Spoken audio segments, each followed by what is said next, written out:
Hello friends, welcome back. Today I'm out in my garden collecting nasturtium leaves. And the reason being is because I'm going to be making a homemade antibiotic. There are a multiple different variety of nasturtium. Some of it climbs 6 feet, some of it stays very small. There's different colored leaves and different colored flowers. Some of the flowers are red, some are orange, some are yellow, some are very pale and almost white.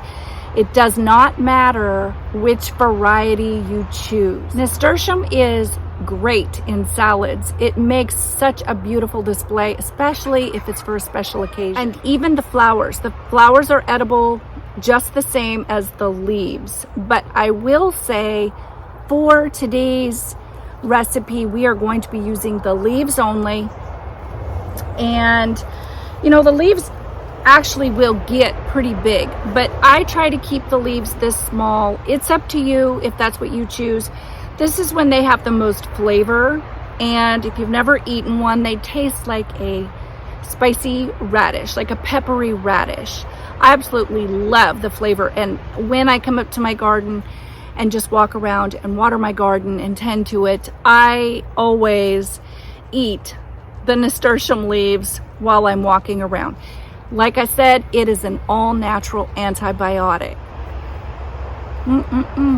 I love the flavor. Generally, I would choose a leaf around this size, but you can go up to a bigger size. So, especially in salads, you want a good variety, a good mix, because the smaller ones have a stronger peppery flavor.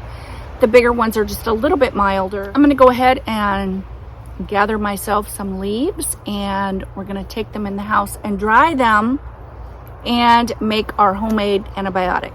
So you'll notice that I'm getting the leaf and not the stem. The stem isn't going to hurt anything, but we really just want the leaves.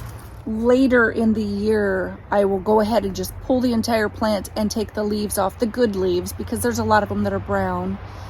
And I will dehydrate them and grind them up and use it as a spice in my seasonings. It's, like I said, it's very peppery.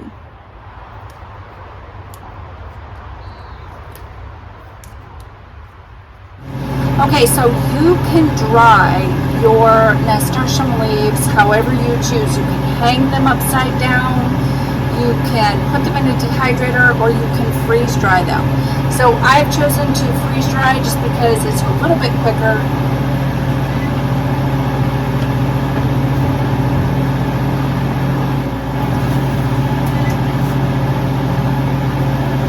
So you can do this one of two ways. So I've got myself a jar here. You can grind them down to a powder if you choose to. It really doesn't matter because they're going to dissolve anyway.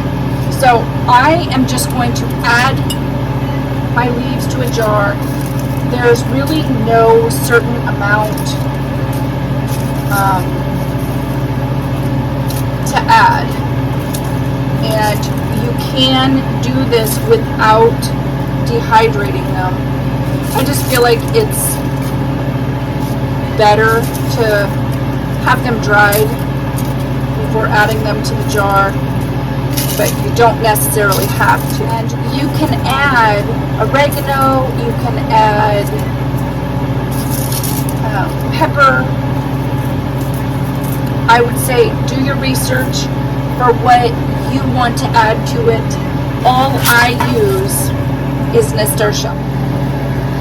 Okay, so I'm just gonna push these down a bit, and that's actually about right. So you're gonna want your jar at least half full, have to be perfect. And then I'm gonna add vodka. So my husband and I are not drinkers, but I do buy vodka for my homemade remedies like this. So you're just gonna fill your jar up.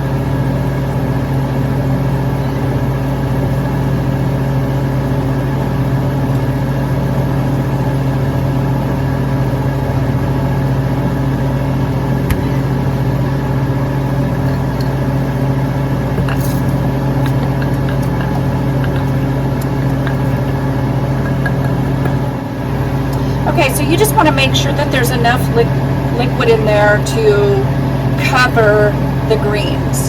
And because these were dehydrated, they're going to take a little bit to absorb that liquid. And I'm going to let this sit in a cool, dark place for about 6 to 8 weeks.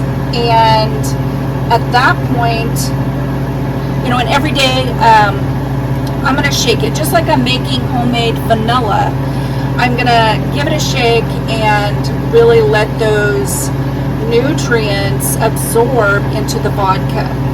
So after 6 or 8 weeks, you're going to want to strain off, reserving the liquid, strain off all of the greens, and just discard those. And what you're going to be left with is something that looks like this. I had COVID at the beginning of the year. I had really bad blisters in the back of my throat that literally covered the entire visible area of my throat.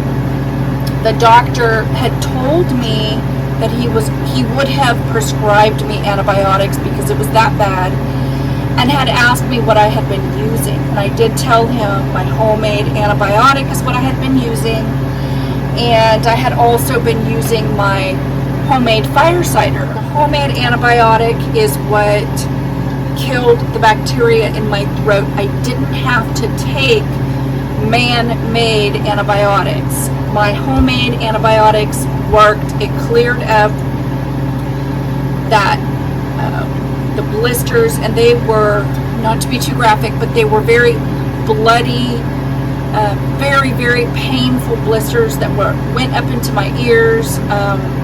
It was very painful. And they did check me for strep. I did not have strep. So it was part of COVID. Whatever strain or whatever it was part of COVID. So my homemade antibiotic is what saved my throat. I have written on here my amount. So I would suggest after you've made your antibiotic, I go ahead and keep this in a cool, dark place, and I have 1 to 2 tablespoons for an adult. When I was using this for COVID, I would take 1 tablespoon 3 times a day. For a child, if you were going to use this on a child, I would say a half of a teaspoon. Cough medicines and such has alcohol in it as well, but this is all natural. I know what's in here versus cough medicine has all of this other stuff in it, and antibiotics can cause your body to become immune to them. This homemade version works, and I know exactly what's in it. You can see it's already starting to blend in there, and I'll just go ahead and add it to my bigger bottle and fill it back up. It is a very effective antibiotic. So, yep, that is so simple. Now, like I said, you can add oregano, you can add rosemary, you can add pepper, but it really isn't necessary. It's the nasturtium that is the all-natural antibiotic. There you have it. So simple. Anyway, I hope you are all having a great day, and I will talk to you next time. Bye-bye for now.